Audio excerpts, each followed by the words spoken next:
Hey everybody, what's going on? It's Caleb here. And yeah, this is my first video with my new microphone. It says it has a built-in pop filter. We'll find out after this one. I ended up getting the Rhodes pod mic. It's really nice. It looks cool.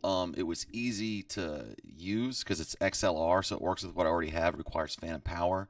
But we'll see what you guys think. I want to show you guys one of my favorite arcade games. I used to walk up the street to a grocery store right by my house with my sister. It was called Blue Ridge Produce, and it had this game in an arcade cabinet. This is an old school Capcom kind of side scroller. It's not even a beat 'em up because it's really more of like a hack and slash because there's no beating up anything.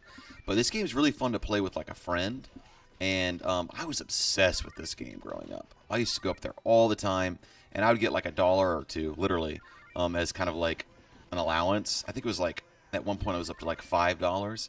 And so my sister and I would go up to Blue Ridge Produce and pick in South Carolina. We would blow all of our money as little kids on like drinks, like little sodas and candies. And we're older, so that's back when stuff was affordable. But what made this game so neat to play is you get these keys, as you can see throughout the play, and you get to unlock these dudes, these different characters, and they kind of are your NPCs that follow you around and do damage. And if you're like not into this guy's thing, then I always go for a magic user if I'm playing as this guy or someone that has a projectile. But you have to actually go over there and select them. I can't remember what her attack is. I think it's crossbow. See, this will work for me. So now it's kind of like you're playing a shooter because your NPC goes in and attacks. Look at that bear. Joe Rogan, pull up the video of the bear fighting the orc. Or Jamie. I always say Joe Rogan. That's so funny. Oh! But this is just another classic arcade game that was brought to you by the Arcade Collection 2. I have a few other games I bought in here. They were on sale for, I think, like $1. I think I got this game for $1. To me, it's totally worth it just for the nostalgia alone. But another really good game in here is you got the Darkstalkers series. Really, you can't go wrong with Capcom, especially if you're thinking about arcades. Boom, got that new sword. Oh, I bet that boom is going to turn out really loud in my recording. But I am about to go into work, and I wanted to make a video for you guys. I'm going to do some more No Man's Sky videos. Let me know if you guys are really into that kind of content. I didn't realize that was kind of trending right now. I think that's why my last video I did got like over 1,000 views. The ironic and hilarious thing about that video is in that video I put out last, my microphone went out. And I had put out another video not that long after as like a follow-up, but the audio was so bad I kind of had to pull it. And so now I'm going to kind of redo that whole concept now that I have better equipment. I just want to keep getting better equipment for you guys to make better quality content. That is my goal. I'm going to switch up my NPC and see what... Ooh, this is my guy, the ninja. The ninja is my favorite character. I don't know why, I just love ninjas. You guys know I'm a big fan of Shinobi 3. It's like my favorite game of all time. With that being said, my buddy Jeremy... he ended up sending me a text the other day. He's starting to get into Sega Genesis collecting, and he's like wanting to know some of the best games to play. I do have a top 10 video. My favorite Sega Genesis game of all time is Sonic 2, without a doubt. But I do love Bloodlines, Castlevania Bloodlines, and I do love Shinobi 3. And then honestly, God, I even like games like Cyborg Justice. I know that's not considered to be a good game, but I like it. See, I want to clear this room. This is like Diablo before there was Diablo, a game like this. And this is what got me into the whole, hack and slash looter type thing, because you'd play through this game and it wasn't always the same stuff coming out of these boxes, these treasure chests. Oh, almost lost my powered up sword. But, and you do level up in this game, and you do get different items, and I think that's really cool, and it enhances your play, and that guarantees that every time you play this game, it's a little bit different. And what I've noticed about myself is I really, really like that in a game. Like, that's why I got into Diablo so much as a series, because it was different every time I played it. I didn't feel like it was formulaic. Like, every time you play through Mario, it's the same level every time. I mean, there's variables, I guess, in what you do, or can do. There's a lot of flexibility in that regard. But it's not generative. It's not procedural. Oh, did I switch to the thief? Whatever. But my buddy Jeremy, back to him. He is doing a lot of really good content that I wish I had the energy for. And, really just he does his own thing, and I love it. He's kind of making the content that I want to watch. So I'm going to put a link to his videos and his channel, and I want you guys to give him a subscribe, please, because if you like my content, especially my earlier content where I was doing like straight up reviews, I was doing more edits, I was doing like, you know, not let's plays, I'm sorry, I was doing like pickup videos where I was finding ooh, I died, where I was finding good deals out in the wild or finding crazy games out in the wild. He does a lot of stuff like that. Oh yes, and I realize that I do this clicking thing with my mouth. I'm going to stop doing that. One of my good buddies who is helping me kind of try to improve my content a little bit, he's giving me some feedback, and I know that sounds very sassy when I do that. That is a thing that I've done since I was little when I get nervous. And the only reason I get nervous when I'm recording this is because it's kind of an unnaturally bizarre thing to do, to talk to yourself, to your audience in a recording. And that's what these types of videos are. But I will give this game a solid review. Let me tell you why. I've been wanting to do a review of this game for a long time. It's one of my favorite arcade games. This game held up well over time. It's really fun to play with friends, like really fun. I believe a port of this game did come out for Super Nintendo, but alas, it was not multiplayer, which to me makes this game super fun. Playing this game with like, you know, 2 people, because then they have their NPCs too. Then you have 4 characters on the screen. It's just kind of madness. And it does run pretty well even under those conditions, so it's very impressive. I always forget that I had magic, but I digress. This game is really, really good. So for me, the graphics are timeless. The graphics hold up. I'm going to give the graphics a solid 8 out of 10. This is a really old game, and it still looks good. The characters look great. The art direction is great. That shows you how important art direction is. Look how cool these details are. This almost looks like I'm in a Castlevania level from Bloodlines, or even like, honestly, this looks like a stage out of Portrait of Ruin to me. The other thing I would say about this game is it has really, really classic arcade music. I love it. I love the arcade classic Capcom music. Nice. Got the ring, got the fairy, got the mead. So I would say the music and sound in this game is awesome. I'd give that another solid 8. Controls are perfect. There's really only 3 buttons you need to worry about.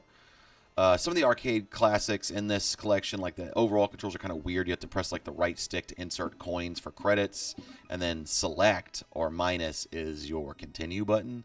That's kind of weird to me. Oh wow, you think you're getting a Magneto fight almost, and then it turns into a Phoenix, which then turns into a dragon. See, we got dragons in this game before you get them in Game of Thrones. Come on now. But yeah, I would say that the gameplay in this game is really the standout feature. You just want to get through these levels as quickly as possible. And the whole point of the game is you climb this tower and go to the top floor. And I've done it. I've beat this game, guys. In fact, I might do a full playthrough sometime of this game just because it's cool to watch it complete. I'd like to play through it with one of my buddies just because it's fun to do. So if anybody's watching this that's local and has any interest in trying to give this game a run with me, let me know. We can get through it together.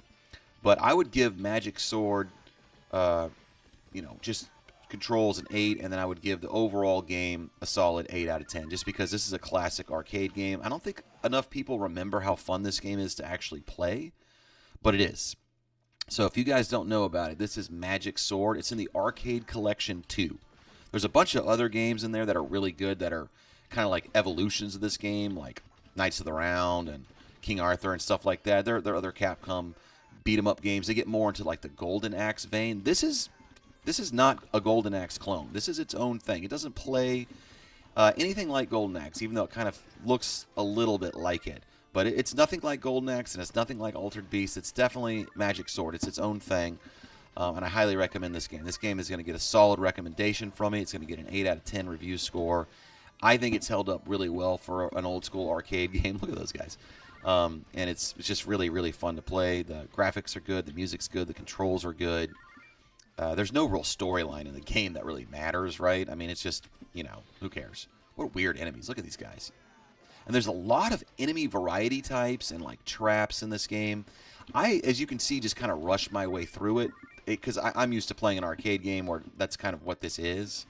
So I've played it so many times, I do, honestly and admittedly, just kind of rush through the process. This guy can kill you really fast.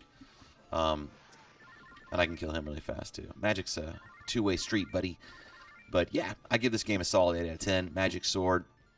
I am, of course, playing this on the Nintendo Switch. This is one of my preferred systems. It does do well in portable mode. It runs, in my opinion, this game runs flawlessly In fact, one of the reasons why I bought anything in this this arcade collection, why I even downloaded it, was because of this game, and it has a really, really good version of Street Fighter 2. I know there's like a million versions of that game, and there really is. But I wanted the arcade version because my two favorite versions of that game are the arcade version. It's like Hyper Fighter Edition and the Championship Edition for Sega Genesis. I love that version. I understand it's mostly nostalgia. I understand that. That's what I like about it, and it's really, really good. So between that and like the Darkstalker series, that alone was like kind of worth me getting into this. Oh, that was a trap in that box. See, those rocks came out. This NPC, this wizard dude or paladin cleric guy or whatever, he's freaking awesome. There's quite a bit of variety in this game too. So if you really take your time and observe, there's a lot going on. Like, see, there's a silver lock, and then there's a gold lock. Assumedly, the golden lock has a higher likelihood of presenting a better outcome for you, just like the different boxes would as well. I think a lot of modern games could really take note in just what is fun to play. This is just fun to play. It's like Gauntlet. Gauntlet is just fun. And all the variety is what makes people come back to arcade games. And that translates at home too. So listen, developers, we want games that come out complete. And if they don't come out working good, like No Man's Sky, when it came out, that game was disappointing to everybody that backed it. So, yeah, I mean, thank you for continuing to make your game better. A lot of companies just stop doing that. Like, you look at a game franchise like The Avengers. That should have been a really good game, but they made the online, too critical to the actual game part of it, and it wasn't fun, and nobody cared about that. They just wanted a good, solid game, Or you take a franchise like, and I'm going to talk about this one day.